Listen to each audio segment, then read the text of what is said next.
तथागत भगवान गौतम बुद्धांना वंदन, छत्रपती शिवाजी महाराजांना वंदन आणि भारतीय राज्यघटनेचे शिल्पकार, कोटी कोटी जनतेचे आधारस्तंभ, ज्ञानाचा अथांग सागर, महामानव भारतरत्न डॉक्टर बाबासाहेब आंबेडकर यांच्या चरणी मी नतमस्तक होतो. त्यांना कोटी कोटी वंदन करतो. आजच्या या डॉक्टर बाबासाहेब आंबेडकर यांच्या 135व्या जयंती महोत्सवाला उपस्थित या राज्याचे महामहिम राज्यपाल आदरणीय जिष्णुदेव वर्माजी, आता ज्यांचं भाषण झालं मगाशी ते आपले लाडके मुख्यमंत्री देवेंद्र फडणवीसजी, आमच्या ताई उपमुख्यमंत्री सुनेत्राताई पवार, सभापती महाराष्ट्र विधान परिषद रामभाऊ शिंदे, उपाध्यक्ष अण्णा बनसोडे, मंत्री ज्येष्ठ मंत्री छगन भुजबळ साहेब, मंगल प्रभात लोढाजी, आशिष शेलारजी, संजय शिरसाटजी, मुंबईच्या महापौर ऋतुताई तावडे, माजी खासदार राहुल शेवाळेजी, आपले भंतेजी डॉक्टर राहुल बोधी महातेरो, मुख्य सचिव राजेश अग्रवालजी, भाई गिरकरजी, कोळंबकरजी, वाघमारे राजू, नागसेन ते जवळ असल्यामुळे दिसले नाही, दीपक केसरकरजी, आमचे आमदार समोर बसलेल्या सना मलिक आहेत, पंकज भुजबळ आहेत, मगाशी इथे बाळासाहेब आंबेडकर भेटले, मुंबई महापालिकेच्या आयुक्त अश्विनी भिडे मॅडम, पोलीस महासंचालक सदानंद दातेसाहेब, पोलीस आयुक्त देवेन भारतीजी, प्रधान सचिव हर्षदीप कांबळे, रुबल अग्रवालजी, कोकण आयुक्त प्रशांत नारनवरे, सर्व सहकारी आमदार आणि आज या कार्यक्रमाला उपस्थित सर्व लाडक्या बहिणी, लाडक्या भावांनो, चैत्यभूमीवर आज भीमसागर लोटला आहे आणि या सर्व भीमसागराला माझा जयभीम करतो. आज एका प्रज्ञा सूर्याची प्रार्थना करायला आपण सारे जमलो आहोत, त्यांना वंदन करायला आपण जमलो आहोत. महामानव डॉक्टर बाबासाहेब आंबेडकर नावाचा हा स्वातंत्र्य सूर्य आहे. आजचा हा पवित्र दिवस, जीवनात सुख आलं भीमा तुझ्यामुळे, ज्वलंत संघर्षाची चाकतो आम्ही गोड फळे, बुद्ध नीतीशी भीम पर्व हे जुळे, बुद्ध नीतीशी भीम पर्व हे जुळे, मातीचं सोनं झालं भीमा तुझ्यामुळे, भीमा तुझ्यामुळे. बाबासाहेबांनी देशाला स्वाभिमान दिला, समानता आणि मानवतेची दिशा दाखवण्याचं काम बाबासाहेबांनी दिलं. बाबासाहेब हे संविधानाचे शिल्पकार तर आहेतच, पण ते आधी माणुसकीचे देखील शिल्पकार आहेत. मगाशी आम्ही ते फोटो गॅलरीत पाहत होतो. बाबासाहेब जेव्हा निवडणुकीत उभे होते तर त्यांची निशाणी माणूस होता आणि त्यामुळे त्यांनी माणसाला किती महत्त्व दिलं आहे. आणि त्यांनी जी घटना लिहिली, अनेक देशांचा अभ्यास करून आपल्या देशाची घटना सर्वोत्तम ठरली पाहिजे, यासाठी आपल्या देशाची घटना सर्वोत्तम ठरली आणि शेवटच्या माणसाला न्याय मिळाला पाहिजे ही भावना बाबासाहेबांनी मनामध्ये ठेवली आणि म्हणूनच त्या घटनेवर आपण राज्यकारभार करतो आहे. आणि म्हणून महापुरुष जेव्हा शांत चित्ताने आणि विवेकानं या ठिकाणी एखादी कृती करतात तेव्हा ती क्रांती होते. आपल्याला माहीत आहे डॉक्टर बाबासाहेब आंबेडकर नावाच्या प्रज्ञा सूर्यानं, आता ताईंनी त्याचा उल्लेख केला, 14 तळ्याचं ओंजळभर पाणी पिण्याची कृती केली आणि एक क्रांती घडली. बाबासाहेबांच्या एका कृतीनं दलित वंचित समाजाला आत्मभान दिला, आत्मसन्मान मिळवून दिला. स्वतंत्र भारताच्या आजवरच्या इतिहासामध्ये एकही दिवस बाबासाहेबांचं नाव घेतल्याशिवाय आपलं जातो का? बिलकुल जात नाही. बाबासाहेबांच्या नावाशिवाय आपण काय करू शकतो का?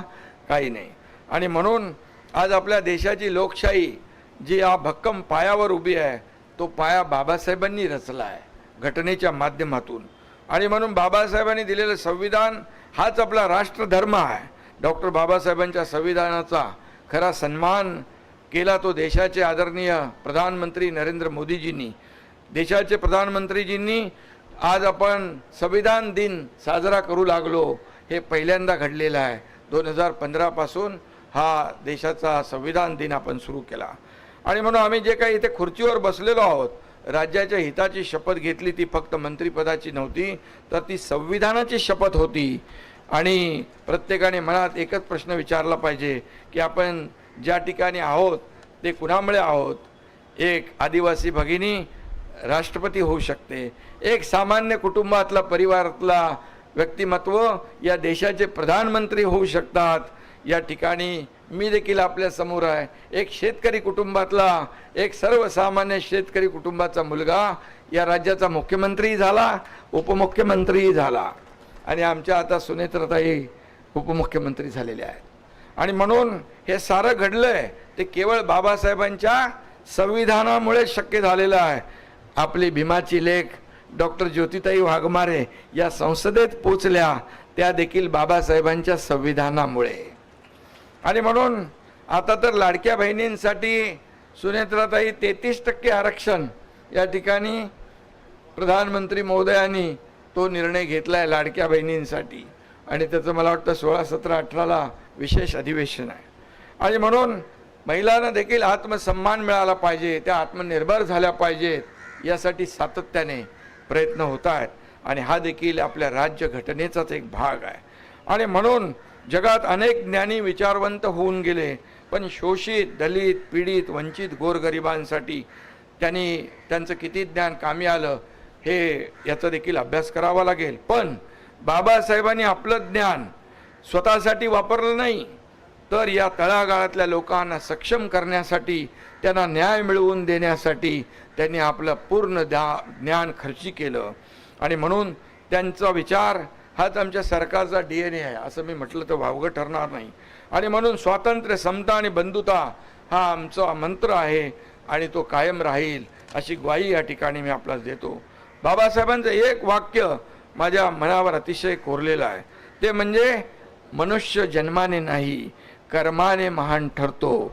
आणि म्हणूनच करोडो पीडित, वंचित आणि मागास लोकांच्या स्वाभिमानाची गोष्ट करणारे बाबासाहेब हे महामानव झाले. आणि म्हणून बाबासाहेब हे आपला श्वास आहे, बाबासाहेब आपला प्राण आहे, बाबासाहेब आपले मानबिंदू आहेत आणि बाबासाहेब आपले दीपस्तंभ आहेत. 2047 पर्यंत मगाचे मुख्यमंत्री महोदय म्हणाले 2047 पर्यंत भारत जगातला एक शक्तिशाली देश करण्याचा निर्धार आपल्या प्रधानमंत्री महोदयांनी केला आहे. आणि त्याप्रमाणे मोदीजी सांगतात त्याप्रमाणे देशाला तिथपर्यंत नेण्याची ताकद या आपल्या घटनेमध्ये आहे, बाबासाहेबांच्या संविधानामध्ये आहे. आणि कारण संविधान हाच भारताच्या एकतेचा पाया आहे असं म्हटलं तर वावगं ठरणार नाही. आणि म्हणून अनेक कामं आपण सरकारने केली, अनेक स्मारकं उभी केली. अगदी महाराष्ट्राच्या अनेक ठिकाणी बाबासाहेबांची स्मारकं उभी राहत आहेत. बाबासाहेबांची जयंती तर संपूर्ण महाराष्ट्रात नाही, देशभरामध्ये आपण साजरी करतो. अगदी गल्ली सर्वसामान्य कार्यकर्ते अगदी स्थानिक पातळीवर देखील ती साजरी करतात. परंतु या ठिकाणी मी एवढंच सांगेन, शेजारी इंदू मिल जे आहे येथे अतिभव्य असं बाबासाहेबांचं स्मारक उभं राहत आहे. याचं काम झपाट्याने सुरू आहे आणि हे काम जगाला हेवा वाटावा असं आहे. या ठिकाणी हे काम 95% पूर्ण झालं आहे. कोणतीही अडचण यामध्ये येणार नाही. ते पूर्ण होईल त्यावेळेस याकडे जग चकित होऊन पाहिल्याशिवाय राहणार नाही. अशा प्रकारचं भव्य दिव्य बाबासाहेबांचं स्मारक आपल्या इंदू मिल या ठिकाणी उभं राहत आहे. लंडनमध्ये देखील लंडनची देखील आठवण काढली. लंडनमध्ये बाबासाहेब राहायचे त्या घराची देखभाल, सुशोभीकरण, त्याचं सगळं रखरखाव या ठिकाणी आपलं सरकार करते. आणि म्हणून आज इथं चैत्यभूमीवर आलेल्या सर्व लाखो बाबासाहेबांच्या अनुयायांचं मी मनापासून स्वागत करतो. इथं मुंबई महापालिका, राज्य सरकार, पोलीस विभाग या सगळ्यांनीच याची चोख व्यवस्था या ठिकाणी केलेली आहे. कुणाचीही आमच्या लाडक्या बहिणी, लाडक्या भावांची गैरसोय होणार नाही याची काळजी आपण घेतलेली आहे. आणि म्हणूनच मी या ठिकाणी एवढंच सांगू इच्छितो, सत्ता हे समाज परिवर्तनाचं हत्यार आहे असं बाबासाहेबांनी निक्षून सांगितलं होतं. त्याच तत्वावर आपण चाललो आहे. कारण शेवटी सत्ता ही सर्वसामान्यांच्या आयुष्यामध्ये चांगले दिवस आणण्यासाठी आहे, बदल घडवण्यासाठी आहे, त्यांच्या जीवनामध्ये आनंद निर्माण करण्यासाठी सत्ता असते आणि तेच बाबासाहेबांनी सांगितलं होतं. आम्हाला महाराष्ट्रात रामरायाचं, शिवरायाचं, भीमरायाचं राज्य आणायचं आहे. यासाठी सगळा प्रयत्न या ठिकाणी सुरू आहे आणि म्हणूनच आम्ही म्हणतो आमचं महायुतीचं सरकार सर्वसामान्यांचं सरकार आहे आणि म्हणून सर्वसामान्यांसाठी जे काही करता येईल ते करण्याचा प्रयत्न आम्ही करतो आहे. महायुती सरकारवर आपण विश्वास टाकलेला आहे, जनतेने वारंवार विश्वास टाकला आहे आणि म्हणून बाबासाहेबांना अपेक्षित असलेला महाराष्ट्र आपल्याला घडवायचा आहे. एवढंच मी या प्रसंगी सांगतो. आजच्या बाबासाहेबांच्या जयंतीनिमित्त फक्त संविधानाचा सन्मान करून थांबायचं नाही, तर त्यातल्या कर्तव्यांचं, त्यांच्या शिकवणीचं पालन आपल्याला करायचं आहे, ते महत्त्वाचं आहे. आणि म्हणून बाबासाहेब आंबेडकर यांचे विचार जिवंत ठेवणे, ते जीवापाड जपणे, ते आत्मसात करणे, ते आचरणात आणणे हीच खरी आदरांजली बाबासाहेबांना ठरेल असं मी मानतो. शेवटी जाता जाता एकच सांगतो, एकजूट आणि संघर्ष, एकजूट आणि संघर्ष सोबत शिक्षणाचं तंत्र साऱ्या जगाला शिकवला भीमाने समानतेचा मंत्र. आपण सारी भीमाची लेकरं आहोत. भीमा तुझी लेकरं आम्ही, देतो तुला अभिवचन, करू संविधानाचं रक्षण आणि माणुसकीचं जतन. धन्यवाद. पुन्हा एकदा मी आपल्या सगळ्यांना मनापासून या ठिकाणी आजच्या या पवित्र दिनाच्या खूप खूप शुभेच्छा देतो. सगळ्यांचं मनापासून अभिनंदन करतो. सर्व व्यवस्था जी केलेली आहे, मुंबई महापालिका, पोलीस विभाग, या सर्वांनी, राज्य सरकार, या सगळ्यांचं मनापासून अभिनंदन करतो आणि या कार्यक्रमात सहभागी झालेल्यांना सगळ्यांना मनापासून शुभेच्छा देतो. धन्यवाद. बंतेजींचं देखील इथं चिवरदान महामहिम राज्यपालांच्या शुभ हस्ते झालेलं आहे आणि म्हणून पुन्हा एकदा मी सगळ्यांना धन्यवाद देतो. जय हिंद, जय महाराष्ट्र.